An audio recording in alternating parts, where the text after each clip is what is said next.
Hey, what up guys, it's Fish here and welcome to this mod spotlight of Crusader Kings, a Game of Thrones modification.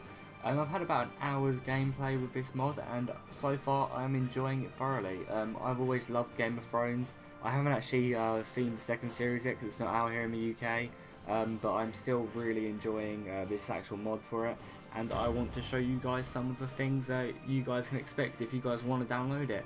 So first off, it starts off at Robert's Rebellion.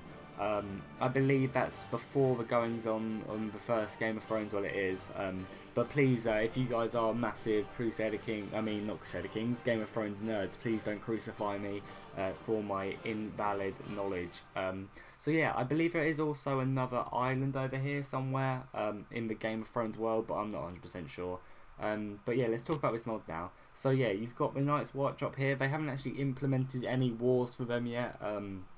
Solely because obviously they were very passive. They just obviously fought the younglings and shit like that in the north, or whatever they're called. So I'm gonna get so many things wrong in this. I do apologise, but yeah. So they're not actually, you can play them, but I don't think you can actually go to war with them yet. I think they sort of just chill and don't actually do anything. So obviously you got the north, you got all the other factions, and I think they all pretty much start off at war with the Iron Throne. Everyone trying to seize power, which I think is really cool. Obviously you can play as your counts. There's so many counts. Then you obviously got your dukes of different areas, which is really awesome. And obviously I have to finish that chord. And yeah, so then you obviously got the kings, you got the Starks, you got the Lannisters down here. Just so many, all the different factions you can play as, which is really cool. But yeah, so say I wanted to play as whatever he's called. Oh, Eddard Stark, which is, I believe, his dad, maybe? I'm not 100% sure. So yeah, obviously this is a DLC for it, for Crusader Kings. You can buy it, lets you customize your hero, but I just want to show you guys what you can do with the mod with this. So they've added on some nice, some really nice different cultures. So you've obviously got all these, which you can choose from, which changes your culture, which is really cool. All of these, which is awesome, and then you've some traits as well. I mean, education, I'm not 100% sure if they changed some of this. I think they did a little bit, which is cool, but like trait wise, I think it's all the way down here, and we've actually added in a load more traits, which is cool. I mean, you've got dwarf here, which I'm not sure if that was already there or not. Where are we at? Come on, it's down here somewhere, I believe. Yeah, here we go. So you've got all these additional traits which we've added, which is quite cool. Which obviously, so if you want a good trait, it'll add on years to you. So you start off at 18, and say if I wanted to be part of a King's Guard, it'll put me up to 41, and then you have to sort of counterbalance that if you haven't seen this DLC before.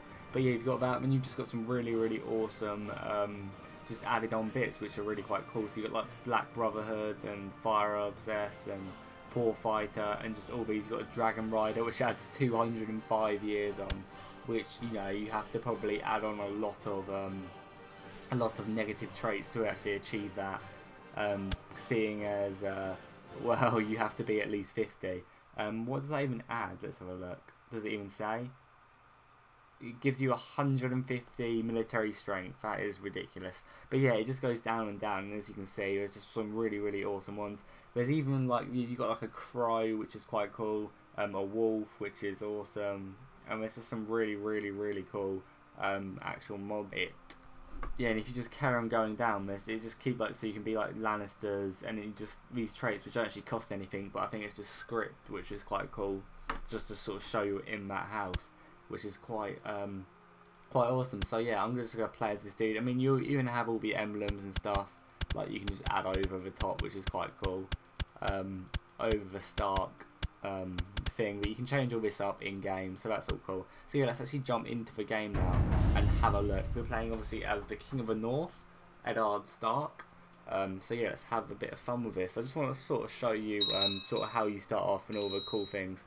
Yeah, so we start off, it's actually priorities actually changed. It's got sort of a different symbol, and obviously as you're following the old religion, it sort of just shows that in a different way. Which is quite cool. But yeah, let's quickly run through all these. You got independent rules, which is quite cool.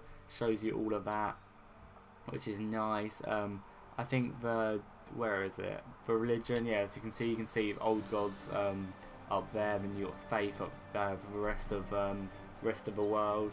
I'm not quite sure what are they. What are these dudes? Drowned gods. So that's quite cool. What you got? Dynasties. So it obviously shows all the Stark shit.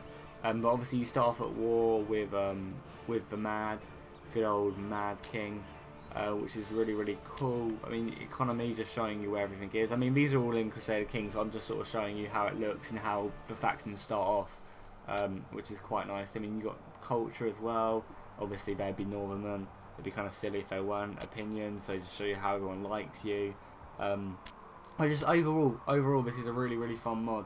I mean, they've even added in, I swear they've added in some more stuff in this selection. Yeah, here we go. I'll show you the council. Don't know why I didn't show you that. You got all these different council positions, which are really nice.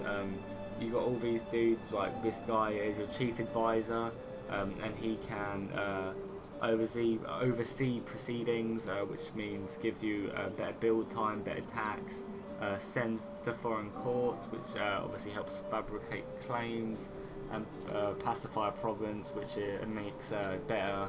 You can get more troops basically. And then you've obviously got this dude's just like your normal councillor. This is like your normal general. Man of the coin, just like your steward, your assassin and your master, which is obviously just like your chaplain or someone like that in the normal Crusader Kings. But yeah, they've added and changed the names of that, which is quite cool. Have they changed the laws? The laws are not changed. So yeah, that's fine. That's probably something we look forward to do in the future. That's all has to be done. So this is only in version 1, I believe, 1.0, or maybe I think it may be 1.0, which is cool. Like, it's still a very new developing mod, but obviously you got all these mercenaries as well. They changed the names, which are quite cool. Obviously you got all the snows and stuff like that, which is quite cool. Intrigue. We've actually added in a lot of new plots, so it's a lot easier to plot, and like it's a lot nicer to actually choose an ambition. Before in Crusader Kings, I found it a lot harder to actually achieve certain ambition plots. But yeah, it just get to kill your wife. So yeah, that's quite cool. Like, see your house on the top of the Iron Throne, which is quite cool. And you just got all the normal ones really. Plots happening, which is just normal.